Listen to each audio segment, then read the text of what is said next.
ये Nipah virus क्या है? इसकी तुलना कोविड से क्यों की जा रही है? कितना खतरनाक है?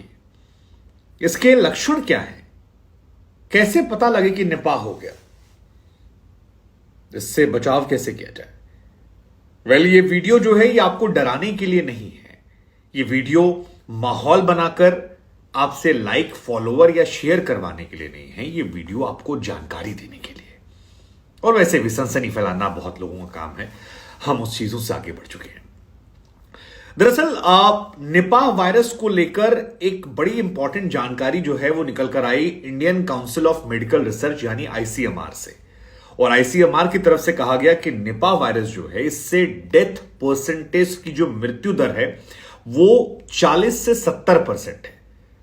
फिर हमें याद आया कि कोविड में तो ये यार 2%, 5%, 7% से ऊपर नहीं जाते अलग अलग वेव में, और यहां पर 40 से 70% अगर आती है तो ये बहुत ज्यादा खतरनाक है और कोविड से बहुत ज्यादा है। इसलिए हमें आपको इसके बारे में बात करना चाहिए। केरल में बहुत सारे मामले निकले हैं। अब सवाल यह है कि आखिर ये मामले केरल में क्यों निकले हैं? इसकी वजह बहुत क्लियर नहीं है, लेकिन केरल में बैक टू बैक मामले निकल रहे हैं और फिलहाल एक्टिव मरीज जो वहां पर हैं वो 6 हैं। कई और मरीज हैं 200-250 के आसपास जिन्हें हाई रिस्क कैटेगरी में रखा गया है। तो 200-250 मरीज वहां पर, 6 में पुष्टि जाना, ये अपने आप में खबर पर। निपाह वायरस वैसे तो केरल में आ रहा है, लेकिन कर्नाटक सरकार की तरफ से भी एक सर्कुलर जो है वो जारी कर दिया गया और कहा गया है कि केरल में जहां जहां प्रभावित इलाके वहां बचने से थोड़ा बचा जाए।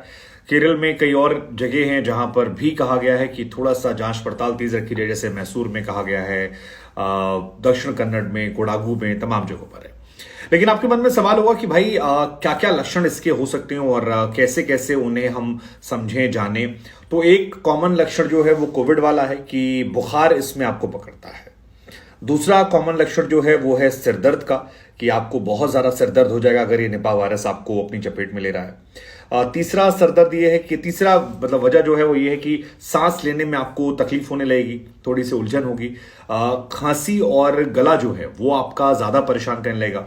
फिर आपको लूज मोशंस की भी दिक्कत हो सकती है, यानी दस्त की समस्या हो सकती है। उल्टी आपको कई बार आ सकती है। एक और समस्या तो है कि शरीर में मसल्स जो हैं वो आपकी बहुत दर्द होने लगेंगी और सडनली आपको रियलाइज होगा कि आप बहुत ज्यादा कमजोर हो रहे हैं, वीक हो रहे हैं। ये तमाम चीजें जो हैं ये इंपॉर्टेंट इसमें हैं। लेकिन जिनमें सीरियस तौर पर ये होगा उसमें कंफ्यूजन वाली स्थिति कि आपको सर दर्द होगा, उलझन होने लगती होगी, बालों में परेशानी होगी, दौरे पड़ सकते हैं, आपको बेहोशी आने की स्थिति हो सकती है और रेस्पिरेटरी रिलेटेड प्रॉब्लम यानी सांस लेने संबंधी समस्याएं जो हैं इनमें बहुत ज्यादा होती हैं और ये इसके प्रमुख लक्षण हैं जो अब तक। निपाह के साथ सबसे बड़ी समस्या है कि इसका कोई इलाज अब तक नहीं है, मतलब इसकी कोई अब तक दवा नहीं बनी, वैक्सीन नहीं बनी, उस पर काम करने की बात कही जा रही है। हालांकि निपाह और कोविड में जो मूल डिफरेंस है ये है कि कोविड बहुत तेज फैलता था, मतलब सट सट सट सट सट सट सट एक व्यक्ति को हुआ तो सबको लपेटे में ले लिया। इसके साथ ये कहानी नहीं है, ये धीरे धीरे फैलता है। लेकिन इसके साथ समस्या ये है कि जिसको पकड़ लेता है उसके डेथ परसेंट के चांसेस बहुत ज्यादा है। जैसे हमने आपको शुरू में कहा कि 40 से 70% चांस है और ये बहुत ज्यादा होती है। तो कोई टीका नहीं है। 1-2 हफ्ते अगर लक्षण है तो फिर कहा था डॉक्टर के पास जाइए। पहली बार 1998 में मलेशिया के सुंगई निपाह गांव है, वहां पर कहा गया कि निपाह का पता लगा और वहीं पर एक गांव है निपाह जिसके नाम पर इसका पड़ा। तब सुअर पालने वाले जो लोग थे वो संक्रमित हुए थे। इस बार शायद चमगादड़ से इंडिया में आने की बात कही गई है।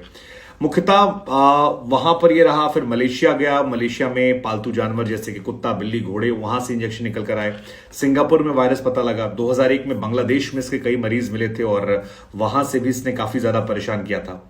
अब मोनोक्लोनल एंटीबॉडी जो है वो डॉक्टर्स कह रहे हैं कि भाई हमारे पास केवल 10 है। मतलब एंटीबॉडी जो लेबोरेटरी में बनाई जाती है, शरीर में मौजूद एंटीबॉडी को जब लेबोरेटरी में बनाया जाता है तो उसे मोनोक्लोनल एंटीबॉडी कहते हैं और कहा जा रहा है कि 10 केवल खुराक उनके पास है, 20 और मंगाई है। तो बहुत ज्यादा इलाज जो है वो फिलहाल डॉक्टर्स के पास नहीं है इस बीमारी को लेकर, इसलिए थोड़ा सावधान रहने की बात कही जा रही है। आपके मन में सवाल होगा कि यार सब तो बता दिया, यही बता दिया कि बचें कैसे। तो बचने को लेकर अब तक जो स्पष्टीकरण डॉक्टर्स की तरफ से आया है, ये हमारा अपना नहीं है, ये डॉक्टर्स का वर्जन है।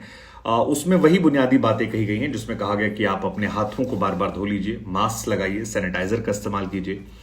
जानवरों को लेकर खासतौर पर उस इलाके में कहा जा रहा है अगर कोई व्यक्ति केरल से आ रहा है तो उससे थोड़ी दूरियां बनाइए। कहीं से आप इसको पाते हैं तो मतलब आपको वही बचना है कि उन जगहों से थोड़ा सा बचिए जो वहां ऐसे लोग जो हैं जो केरल से आ रहे हैं प्रभावित इलाकों से। और उनसे थोड़ा फिजिकल कांटेक्ट कम करना है, खून शेयर नहीं करना है, तो ये तमाम चीजें जो हैं ये की जा रही है। हालांकि आईसीएमआर कह रहा है कि बहुत ज्यादा परेशान होने की बात नहीं है, हम अपनी साइड से कोशिश कर रहे हैं और मोनोक्लोनल एंटीबॉडी जो है उसे हम डेवलप कर रहे हैं धीरे धीरे। अभी फिलहाल यही एकमात्र उपाय है, लेकिन इसकी डोजेस बहुत कम है, 15-20 मैक्सिमम 10 हैं और 10 मंगाई गई हैं, तो वो किया जा रहा है। कहा जा रहा है कि चमगादड़ के नमूने लेकर जांच की जाएगी। अब चमगादड़ बहुत दुखी कर रखा है, कोविड में भी चमगादड़ जो हुआ था वो सारी चीजें हुई थी, लेकिन 2 लोगों की इसमें मौत भी हो गई और इसी वजह से स्कूल में भी कोझिकोड में शैक्षणिक संस्थान जो हैं उनको ऑफ कर दिया गया है और ये कहा गया है कि भैया थोड़ा सा आप लोग रेस्ट ले लीजिए। फिलहाल नॉर्थ इंडिया में इतना खतरा नहीं है, आप जहां सुन रहे हैं जिस शहर में, वहां शायद इतना खतरा ना हो। केरल में थोड़ा खतरा ज्यादा है, लेकिन हमें लगा कि खबर आपको बता देते ताकि आप पैनिक ना करें, आसान शब्दों में समझ लें क्या है ये निपाह वायरस।